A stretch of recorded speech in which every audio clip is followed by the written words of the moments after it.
Beatrice is struggling.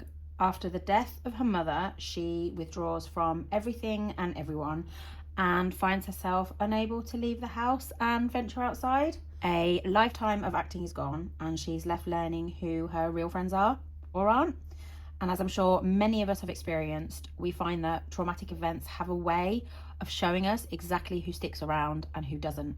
Her world has shrunk down to herself, her therapist, her pet parakeet Matisse, her elderly Polish neighbour, and Martin, the world's most boring postie. So then she hires Finn, an Irish gardener, to revive her overgrown, neglected, unloved garden, a garden she can't even bring herself to step into, and things slowly begin to change. She's no longer isolated, and as the two of them build this connection, there's a chance that Beatrice may in fact step outside again.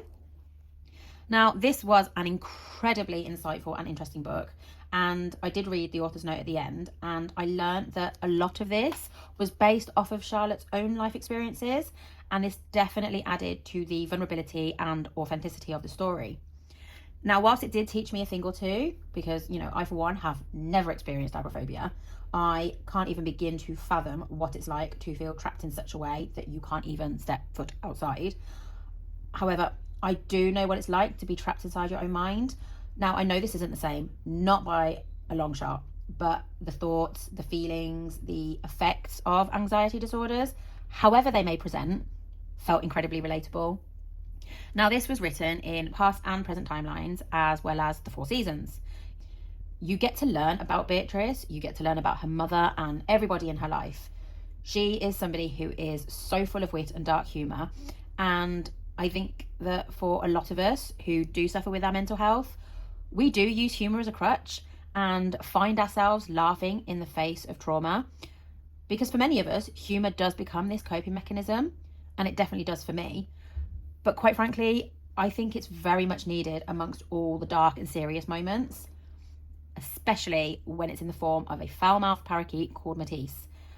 Where do I start with him? Honestly, the relationship dynamic between the two of them was just something. It brought so much light to the prose, and he stole so many of the key moments all the way through. With his very, very minimal vocabulary, it worked perfectly. Now, learning about Beatrice's upbringing really showed the impact that had had on her overall mental health and her identity, and why she is the way that she is today. Take her mother, Marianne, for instance. She was the absolute epitome of that typical rock and roll model lifestyle. She was complex, she was self-centered, she clearly loved her daughter, but never quite knew how to show it, obviously being surrounded by drugs and smoking and that entire celebrity life. Now, my only criticism is that I'd have loved to have spent a little longer in Beatrice's past. With a little more depth, they would have strengthened some of the relationships and answered a few questions. But I have to say, Finn, he brought out the best in Beatrice. He was so kind and thoughtful, and he was just there to listen and support without question. And that's something she didn't really have until now. He came across, he was very much the complete opposite to everybody she's had in her life, bringing this sense of stability to a life she isn't used to. He never tried to be the perfect person. He isn't, and wasn't afraid to show that. But it was so lovely to watch Beatrice peel back her layers and find her inner strength, as well as showing her resilience and her grieving journey over the course of the year.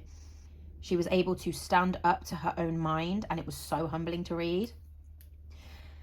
Now, Charlotte said that she hoped by writing Outside, it was a way to send love and solidarity to everybody who suffered with all forms of anxiety disorders, as well as those who suffer with agoraphobia, and hoped that it proved to all that they're not alone and things can always improve. Now, I can absolutely agree with this sentiment. It definitely showed me, the reader, exactly that. You might feel disconnected, you might feel misunderstood and unable to let someone fully in, but eventually you do find your feet with the right people around you. Now, who they are might surprise you, but with the right people, those first steps become possible. And sometimes all it takes is that first step outside.